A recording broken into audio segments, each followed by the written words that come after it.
high quality questions. It is majorly important when you want to influence somebody, something, whatever, that you ask the right questions that are going to give you the right answers. Okay, so to be honest, you could put asking questions before listening on the back of it. Okay, because you ask questions, then you got to listen to the answers, right? But there's different types of questions. Okay, so we've got open questions, closed questions, and leading questions. You have to be very careful with leading questions. Okay, I see quite a lot of people using leading questions in negotiation, and what you're trying to do is you're trying to influence them into an answer.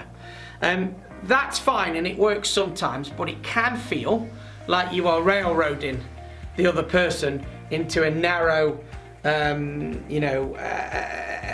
narrow view, if that makes sense. Like down an alley. You want to force them down an alley. The only problem with that is if your questions do lead them into a dead end, for argument's sake. When people are at a dead end, they tend to go into fight or flight at that point. Now, fight or flight is a response that we've talked about a number of times on different sessions that I've run, but basically you get a surge of adrenaline into your system, either ready to fight or try and run away as fast as you can.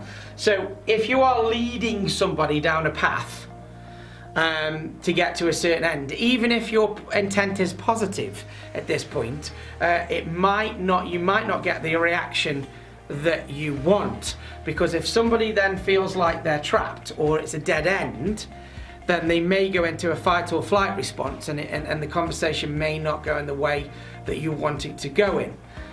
So instead of asking leading questions, and if people are struggling to know what a leading question is, a leading question is where you're leading somebody to an answer. Okay, so if I said, I'm sure you've all heard of leading questions, haven't you? I'm basically saying, tell me yes please from that question. Okay, so that's what a leading question is, and yeah, sometimes they work, but you can sometimes, it can feel like you're being railroaded into an answer, and then you might get fight or flight that comes out. So what we're better off doing is we're better off asking high quality questions, and there's two types of high quality question, and again I've covered these off in different sessions that we've run over the time, but the first is questions that focus your mind or focus their mind, and the second is questions that engage the imagination. Okay, and they're different questioning techniques. Okay, so questions that focus the mind have definite words in there, like will, need, do. Okay, whereas questions that engage the imagination have words like could, might, possibly in there. So if you ask a definite question, how will you get home, you're going to get a definite answer. How will you get home? If you've gone into the office today, for argument's sake, I'm not sure many people have, but there you go. How will you get home? I will drive my car. Okay, so it's a very definite question. Whereas, how could you possibly get home starts to engage the imagination. So these were the question types. If you joined me for the creative thinking session that we did a couple of weeks ago, yeah, we used these types of questions, engagement questions, to generate lots of ideas very quickly. Okay, you can't use definite questions to come up with ideas, and you don't want engagement questions when you want a definite answer. Okay, so when you're influencing somebody and you want them to think, okay, let's say, you know, you want them to come up with some ideas rather than you telling them, you know, let's say there's an issue and there's a problem, you know what the answer is, but you don't want to tell them what that answer is because you want to influence them to come up with the right answer.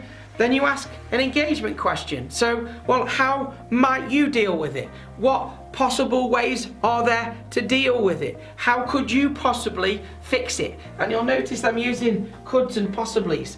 And the reason for that is when you ask questions with coulds and mights and possiblies in, it opens up the creative part, it opens up the creative part of the brain. If you ask a definite question, well, so what are you going to do? If you ask a question like that, then it's narrowing that person down into one answer, okay?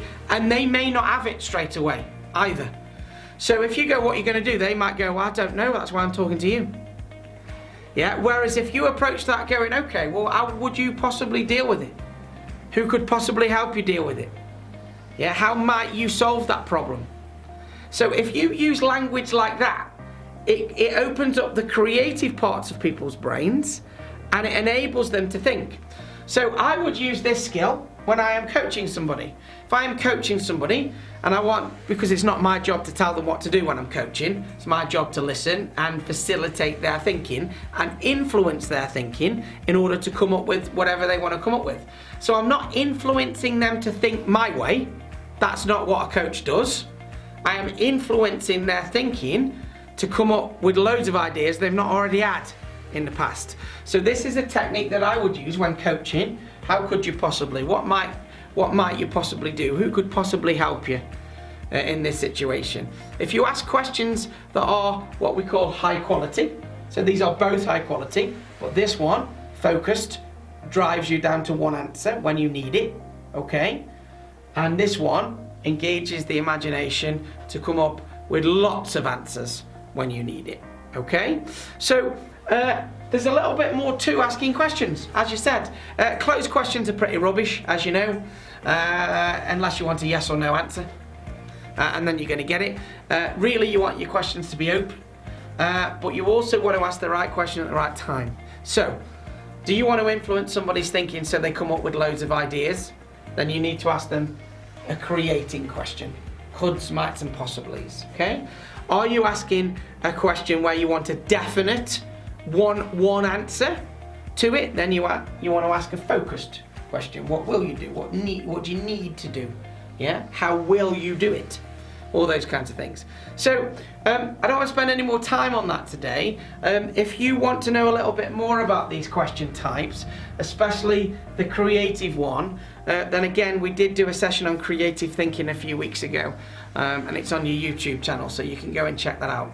But when it comes to influence, I think the key thing to remember on this point is what questions are you going to ask, for what reasons, and how are the answers to those questions going to help you influence the situation, the person, whatever it may be going on at the time, okay? So ask high quality questions.